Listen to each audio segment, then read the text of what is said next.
Thank you so much for joining us today. I'm Suzanne Lynn.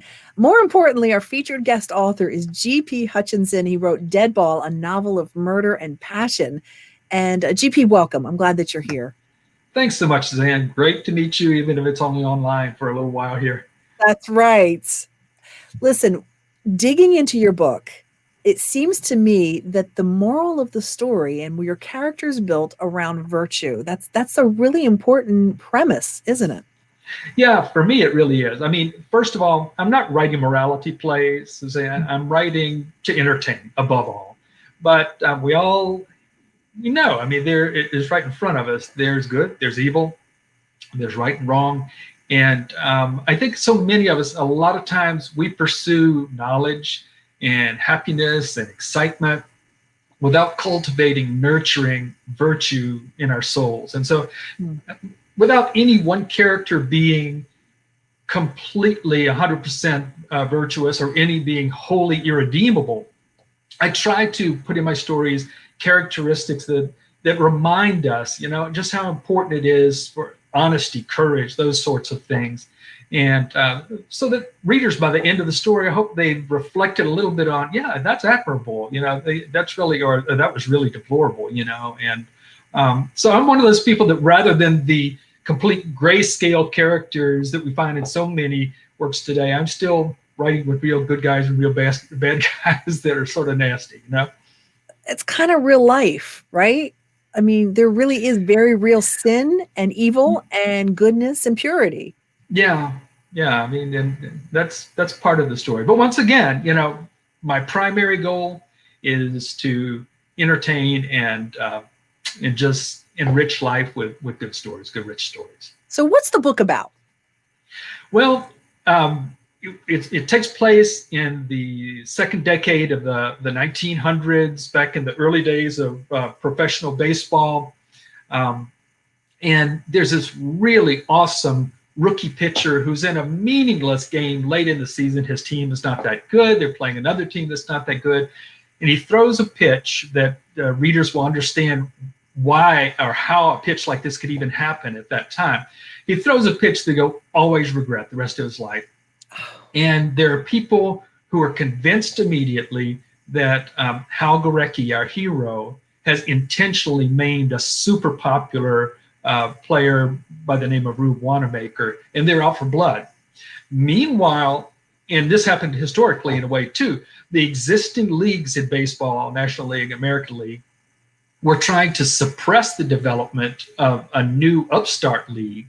And so they see Hal's misfortune as a way for them to totally disrupt the development of this competitive new league. So that's the backstory on it.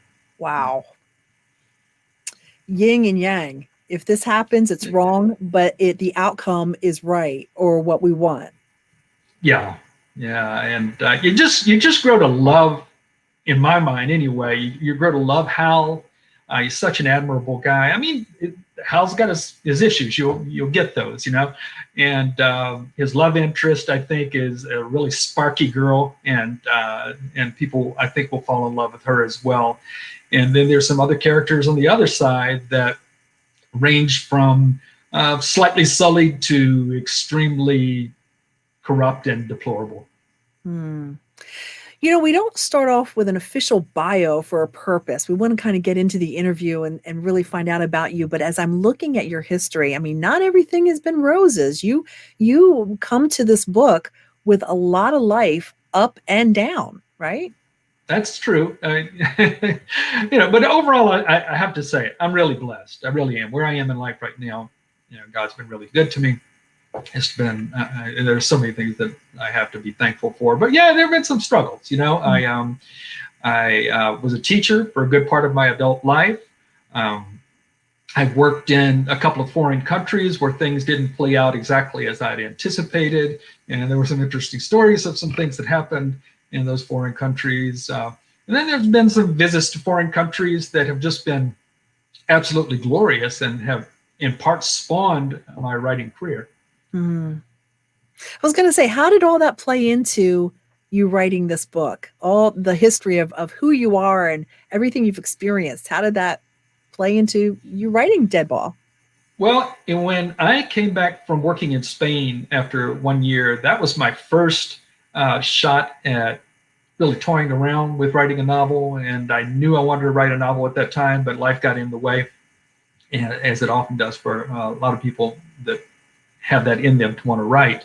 Right. So things got set aside for a little while. But my daughter, years later, was teaching English in Japan, and I had the opportunity to spend actually a couple of months in Japan. When I came back, I was just so pumped about the culture and everything. And I sat down to begin to write a novel, and this time write in earnest. And it was another sports novel. And it was another crime novel. So in ways, it has things in common with Deadball, only the sport was sumo. And you think, well, yeah, your hero is a 300 plus pound hero, which is not common in American popular fiction these days. But Right. A sumo wrestler, and there's criminal elements that are trying to convince him to do certain things. And so it was a great deal of fun to write. I like to say I wrote that one with training wheels on. Hat off to my friend Marge McAllister down in Australia, who helped coach me through that. And but the baseball work, it really came off of just a coincidental thing. My younger brother was he was a commissioner, so to speak, for the very popular thing of fantasy baseball leagues these days. And some people would ask him to start up yet another one. And so he just named it Fitzgerald Park for some reason. And so he wrote a backstory, a 400-word backstory on why Fitzgerald Park, and he sent it to me. And at first I thought it was actually a piece of history of something that had happened back in the late 1800s. And when I realized, no, Bob wrote this, I got on the phone with my brother and said, hey man, you could turn this into a Kindle short and it would sell on Amazon. And he, no. I said, you wouldn't let me play with that, would you? And he said, absolutely.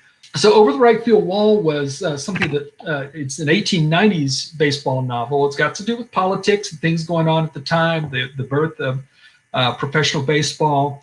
And as I wrote that, I just said, no, this is only a start. So after that start, here comes the big guns, Deadball. I trying once again to find that on the screen. But I had just such a blast writing Deadball. So that's long and short up, that's the way it came about. I love it. What do you hope, GP, that people feel when they read Deadball? What do you want them to know and understand and feel emotionally?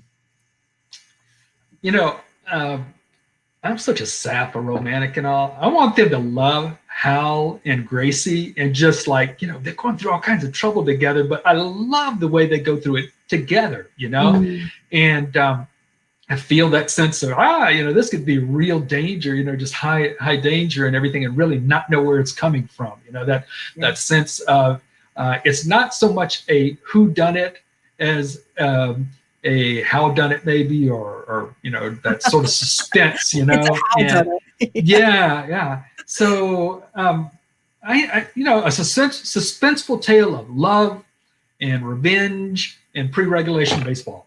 I love it. I love it. And of course, Christmas is coming. I can't think of a better gift than, stocking stuff with Deadball, a novel of murder and passion. It's a great read. And where's it available? Enjoy it. Yeah. I'm exclusively with Amazon right now, Suzanne, or on my website, gphutchinson.com. If somebody wants an autographed copy, just go to my website, gphutchinson.com, and if they purchase a copy there's a blank they can fill out how they'd like it to be autographed, and be glad to do that for them. Very nice. And of course, reviews always welcome, right? Please. This is the way that people who don't yet know an author become convinced that, okay, I can take a risk and spend some time reading this one. But yeah, thank you for mentioning that. That's one of the best things somebody can do if they really enjoy an author's writing.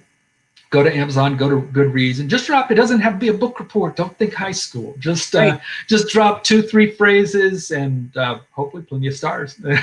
And that'd be awesome. GP, was so good talking to you. Thank you so much. Think about purchasing Deadball, a novel of murder and passion. You'll enjoy it. Thank you, Suzanne. I had a blast talking to you. Same here. Thank you.